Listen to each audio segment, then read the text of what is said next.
আসসালামু আলাইকুম। নতুন একটা ভিডিওতে সবাইকে স্বাগতম। সবাইকে রমাদান মোবারক। যারা পোল্যান্ডে আসতে চাচ্ছেন বা পোল্যান্ডে আসছেন তাদের জন্য এই ভিডিওটি অনেক গুরুত্বপূর্ণ।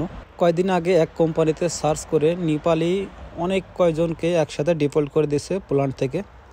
কারণ হচ্ছিল এরা ইউরোপের অন্য কান্ট্রি থেকে পোল্যান্ডে আসছে এবং ওয়ার্ক পারমিটের জন্য অ্যাপ্লাই করছে, কিন্তু এখনও ওয়ার্ক পারমিট বের হয়নি।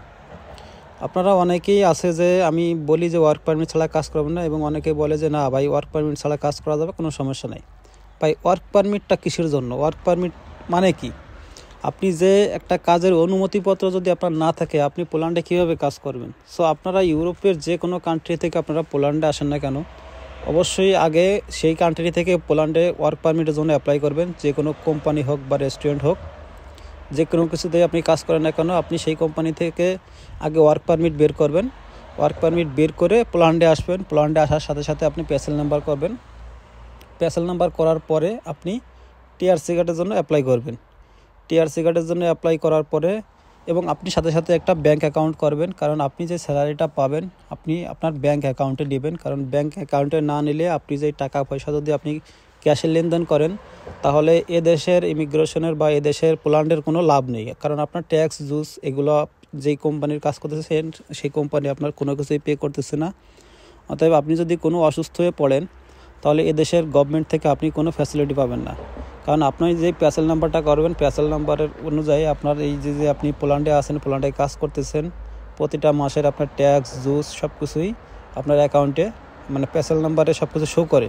এবং আপনার টাকাটা যদি অ্যাকাউন্টে না দেওয়া হয় তাহলে এই আপনি ট্যাক্স জুস এগুলো কোনো কিছুই পে করা হয় না। যদি আপনার অ্যাকাউন্টে টাকা দেওয়া হয় তাহলে এই কোম্পানি থেকে আপনার A to Z সব কিছু হিসেব কিতাব কইরা তারপরে আপনার অ্যাকাউন্টে টাকাটা দেওয়া হয়। আর আপনি যদি ট্যাক্স জুস পে না করেন তাহলে আপনি পোল্যান্ডে যদি থাকেন তাহলে আপনি গভর্নমেন্ট থেকে কোনো ফ্যাসিলিটি পাবেন না। এবং ইমিগ্রেশন থেকে যদি আপনাকে ধরতে পারে, যদি আপনার কাছে ওয়ার্ক পারমিট না থাকে এবং আপনার যদি টিআরসি কার্ডের আপনি ইউরোপের যে কোনো কান্ট্রি থেকে আপনি যদি পোল্যান্ডে আসতে হয়, আপনি যে কান্ট্রি থেকে আসেন না কেন আপনার অবশ্যই মেয়াদ থাকতে অবশ্যই 3 মাসের ভিতরে আপনার টিআরসি কার্ডে অ্যাপ্লাই করতে হবে। আর টিআরসি আপনি যেই কান্ট্রি থেকে আসবেন ওই কান্ট্রির টিআরসি কার্ডের মেয়াদ যেন থাকে, যেই টাইমে অ্যাপ্লাই করবেন অবশ্যই সেই টাইমে আপনার টিআরসি কার্ডের মেয়াদ থাকতে হবে।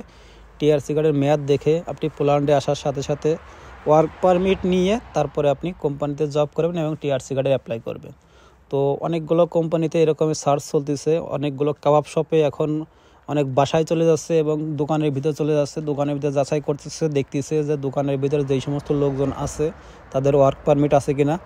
দেখেন 10-15 লাখ টাকা খরচ করে আপনি ইউরোপে আসবেন। ইউরোপে আসার পরে আপনি যদি বৈধভাবে কাজ না করেন আর আপনি যদি এখান থেকে ডিফল্ট হয়ে যান, এর থেকে কষ্টের কাজ আর কিছুই হতে পারে না। যারা অবৈধভাবে আসবে, যারা অবৈধভাবে আসে তারা অবশ্যই আপনার পর্তুগাল বা ইতালি বা ফ্রান্স এই সমস্ত কান্ট্রি বেছে নিছে আগে, কারণ এখন পর্তুগাল বন্ধ হয়ে যাওয়ার পরে এখন ইতালি বা স্পেন এগুলো বেছে নিছে। আর যদি বৈধভাবে এসে থাকেন আর যদি বৈধভাবে পোল্যান্ডে কাজ করতে হয় অবশ্যই আপনার ওয়ার্ক পারমিট নিয়ে আপনার কাজ করতে হবে। ওয়ার্ক পারমিট ছাড়া কাজ করলে আপনি এই পোল্যান্ড থেকে ডিফল্ট হয়ে যেতে পারেন। সো আপনাদের কাছে অনুরোধ, আপনারা অবশ্যই পোল্যান্ডে আসার আগে ওয়ার্ক পারমিট নিয়ে কাজ করবেন। এবং অনেকেই প্রশ্ন করছেন যে বাংলাদেশ থেকে বর্তমানে পোল্যান্ডের অ্যাম্বাসি ওপেন হয়েছে কিনা, বাংলাদেশ থেকে ভিসার কার্যক্রম শুরু হয়েছে কিনা। ভাই না, এখনও বাংলাদেশ থেকে এরকম কোনো কার্যক্রম শুরু হয়নি। বাংলাদেশ থেকে এখনও কোনো ভিসার কার্যক্রম এখনও শুরু হয়নি। বাংলাদেশ থেকে যদি কোনো ভিসার কার্যক্রম শুরু হয় আপনারা অবশ্যই জানতে পারবেন, অবশ্যই আমি জানাবো আপনাদেরকে। আপনারা যারা আমার ইউটিউব চ্যানেলে ভিডিওগুলো নিয়মিত দেখেন অবশ্যই আমি আপনাদেরকে জানাবো। আপনাদের যদি কোনো এজেন্সি বলে থাকে যে আপনাদের বাংলাদেশ থেকে অ্যাম্বাসি ফেস করাবো, আপনাদের সব কার্যক্রম বাংলাদেশ থেকে হবে, এরকমের মনে করেন যে এজেন্সির কোনো প্রতারণার শিকার হয়েন না। এরকম কোনো নিউজ আজ পর্যন্ত এখনও বের হয়নি নতুন করে।